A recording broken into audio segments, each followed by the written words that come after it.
Hello students, welcome to my YouTube channel in the subject of Indian contract act 1872।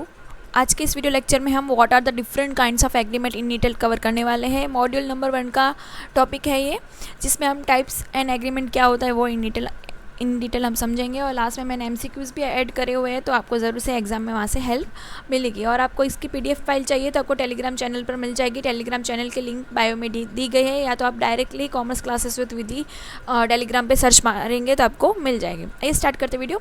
First है meaning of agreement. Agreement का मतलब क्या होता है वो समझते हैं। लास्ट लेक्चर में हमने एग्रीमेंट, कॉन्ट्रैक्ट, सभी चीज़ों के बारे में इन डिटेल अच्छे से थोड़ा देख लिया था, तो वो वीडियो लेक्चर 1 पहले देखिएगा। ये वीडियो लेक्चर 2 है। एग्रीमेंट की डेफिनेशन क्या है? सेक्शन 2 सबसेक्शन ई इंडियन कॉन्ट्रैक्ट एक्ट 1872 में बताई गई है कि every promise and every set of promises forming the consideration for each other is an agreement. ठीक है, तो लॉ की लैंग्वेज में ही आपको सभी चीज़ें लिखनी है।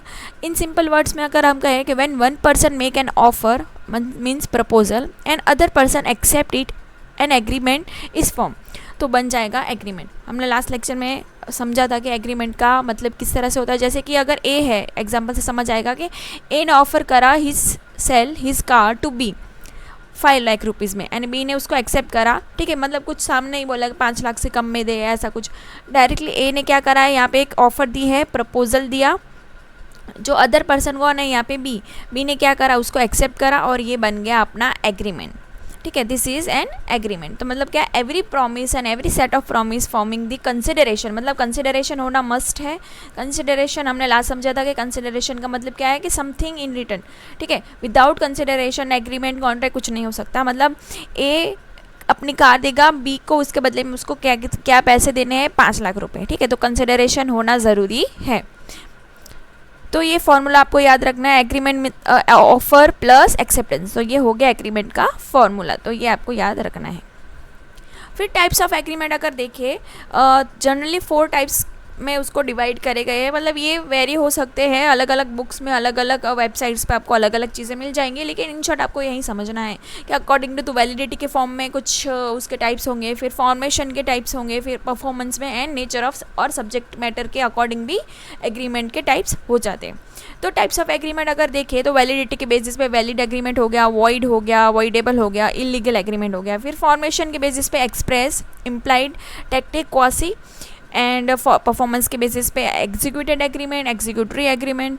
फिर नेचर एंड सब्जेक्ट मैटर के according contingent, wagering, contract indemnity and the contract of bailment. तो ये सब चीज़ें भी इन डिटेल एग्रीमेंट के एग्रीमेंट में जो टाइप्स होते हैं ना, वही कॉन्ट्रैक्ट में भी आते हैं। ठीक है, तो वो भी हम इन डिटेल नेक्स्ट लेक्चर में देखेंगे। फर्स्ट है types of agreement based on validity. Validity के बेसिस पे कौन से टाइप्स हैं?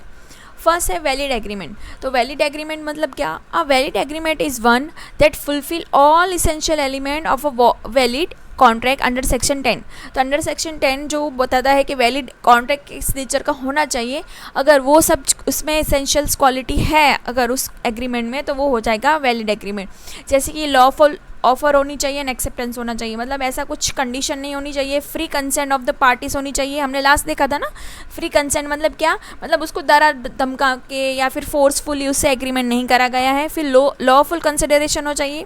ठीक है, जैसे कि कुछ ना कुछ बदले में मिलता हो, पैसे है या फिर ज़मीन के बदले ज़मीन मिली, इस तरह से कुछ, तो लॉफुल कंसिडरेशन होना चाहिए। ऐसा नहीं कि मैं ज़मीन दूंगा, तुम उसके बदले में अपनी मतलब बेटे को गिरवी रखो, मतलब इस तरह से कुछ नहीं होना चाहिए। फिर कैपेसिटी ऑफ द पार्टीज़, मतलब वो पार्टीज़ एक्चुअल में एंटर होने के लिए वैलिड होनी चाहिए, मतलब वो माइनर होना चाहिए, वो होना चाहिए कि 18+ उसकी एज हो। ठीक है, माइनर के साथ आप एग्रीमेंट नहीं कर सकते। फिर लॉफुल ऑब्जेक्ट हो। फिर नॉट एक्सप्रेसली डिक्लेयर वॉइड। ठीक है, कि वो स्टार्टिंग से ही वॉइड है, इस तरह से कुछ डिक्लेयर हुआ नहीं है। तो ये इसेंशियल क्वालिटीज़ है वैलिड कॉन्ट्रैक्ट बनने के लिए। तो लीगल स्टेटस क्या होना चाहिए यहाँ का?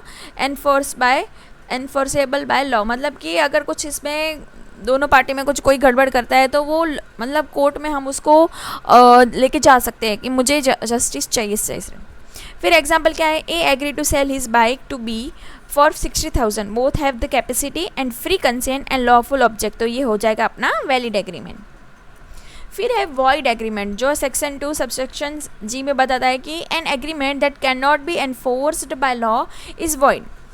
It is not illegal but has no legal effect. ठीक है, यहाँ ये दोनों चीज़ें समझने वाली है कि वॉइड एग्रीमेंट इलीगल नहीं है, ठीक है, बट वो लॉ के अकॉर्डिंग हम उसको कोर्ट में नहीं मतलब कर सकते। जैसे कि not enforceable in court become the void when it loses one or more essential of the valid contract and no right or obligation in arise.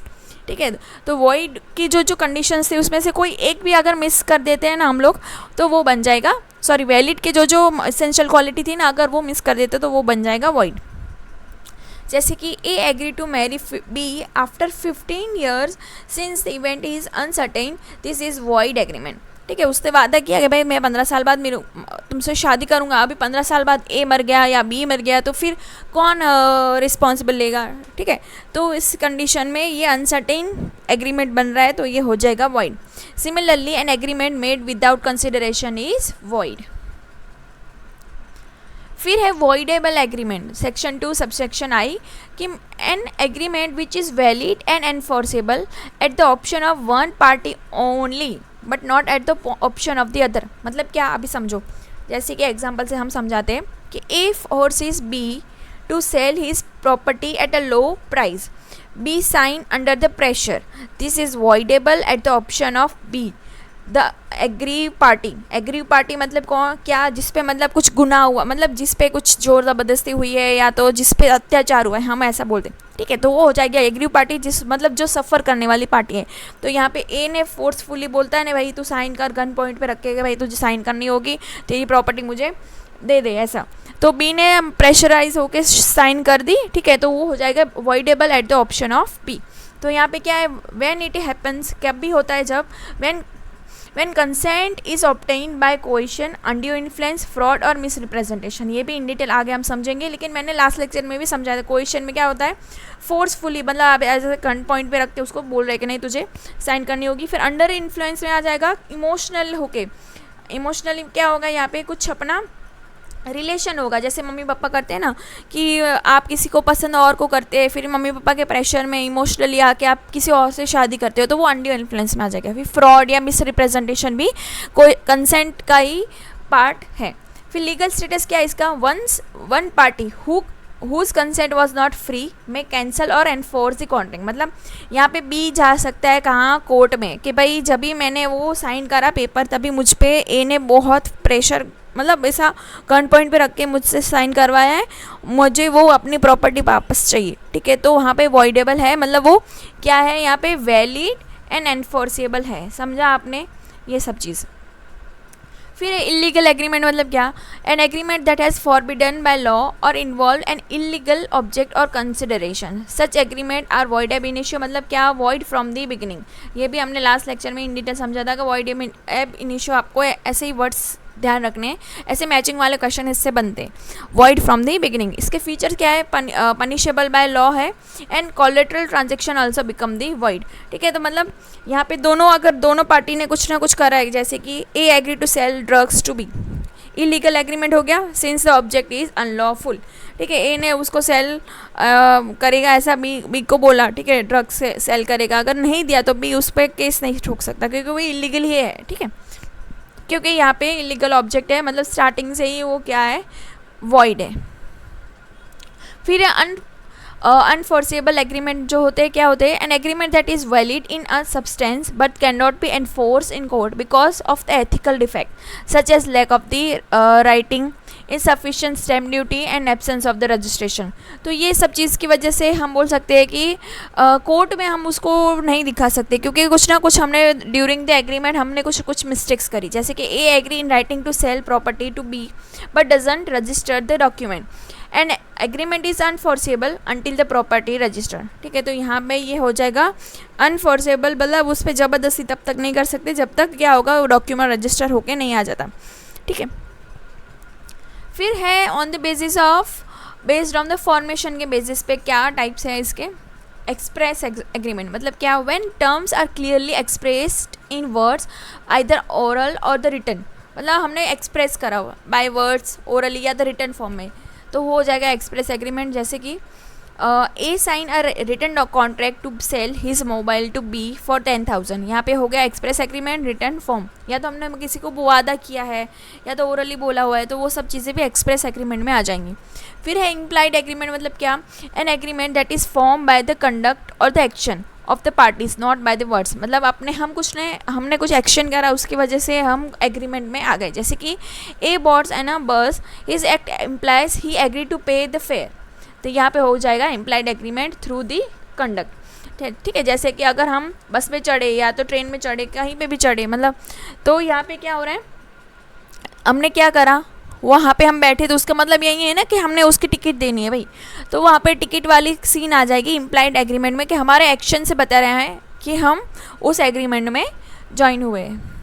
फिर है टैक्टिक एग्रीमेंट, मतलब क्या, an agreement inferred from the conduct of the parties और circumstances not by explicit communication, means what, using a coin operated machine और parking ticket machine inserting a coin implies the acceptance. यहाँ पे हो जाएगा tactic, मतलब हम बोल सकते हैं कि कुछ एक्ट के थ्रू, हम बोलते हैं कि मशीनरी एक्ट के थ्रू हम कुछ बता रहे हैं, वहाँ पे एग्रीमेंट में ज्वाइन हुए, जहाँ पे हो गया कंडक्ट ऑफ द पार्टीज और circumstances not by explicit communication, हम डायरेक्टली उसके साथ कम्युनिकेट नहीं करें। जैसे कॉइन वेंडिंग मशीन में आपने कॉइन डाला और उससे कुछ बाहर निकला, या तो आपने पार्क एंड टिकट मशीन में कॉइन डाला और उसकी वजह से आपको जो रिसिट, जो टिकट वगैरह कुछ मिलती है ना, तो हो जाएगा टैक्टिक एग्रीमेंट।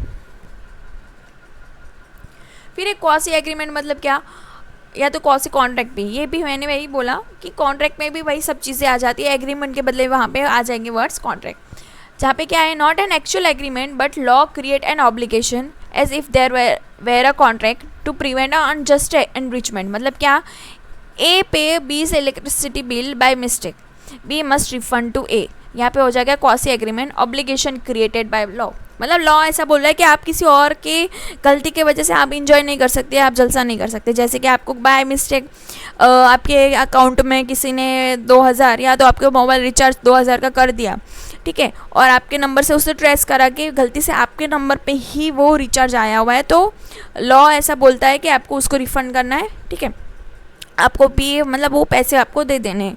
अगर आप नहीं दे रहे हो तो वो कोर्ट में जा सकता है कि भाई मैंने गलती से करा था, लेकिन फिर अभी वो मुझे पैसे रिफंड नहीं कर रहा है, ठीक है, तो यही यहाँ पे है।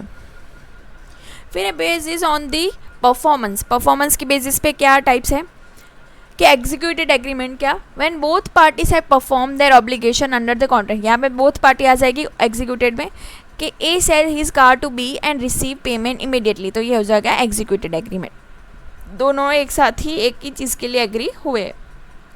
फिर एग्जीक्यूटिव में क्या हो जाएगा, when performance is yet to be completed by one और बोथ पार्टीज, मतलब क्या, A agree to deliver goods to B next week, मतलब अभी होगा ये फ्यूचर परफॉर्मेंस के लिए, ये हो गया एग्जीक्यूटेड हो गया था, साथ साथ ही फिर यहाँ पे एग्जीक्यूटरी में क्या आ रहा है, फ्यूचर परफॉर्मेंस है, ठीक है, ये आपको याद रखना है, एग्जीक्यूटेड एग्जीक्यूटरी ऐसा।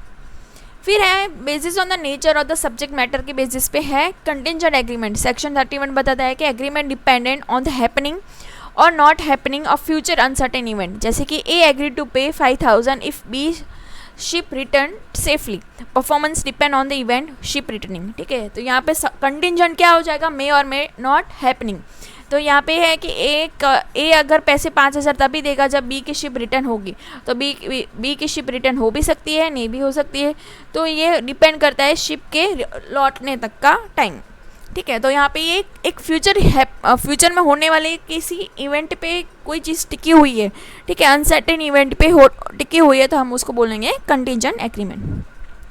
फिर ए वेजरिंग एग्रीमेंट क्या होता है, an agreement where parties bet on the uncertain event, gain और loss depend on the outcome, this are void in India, ठीक है, नहीं हम गैम्बलिंग नहीं दिखा सकते, जैसे कि A bet 1000 in win B that it will rain tomorrow, तो ये हो जाएगा वॉइड वेजरिंग एग्रीमेंट, ठीक है, हम ऐसे बैट नहीं लगा सकते कि इंडिया जीतेगी कि तुझे 5000 दूंगा, ये जीतेगी तो मैं तुम्हें 5000, मतलब इस तरह से हम बैटिंग नहीं कर सकते, तो वेजरिंग एग्रीमेंट क्या होते हैं, इंडिया में वॉइड है, ठीक है। यहाँ पे मैंने कुछ एमसीक्यूज आपके नॉलेज के लिए डाले हुए हैं, अभी हमने देखा पढ़ा और तुरंत ही आप एमसीक्यू थोड़ा देख लोगे तो आपको याद रह जाएगी चीज़ें।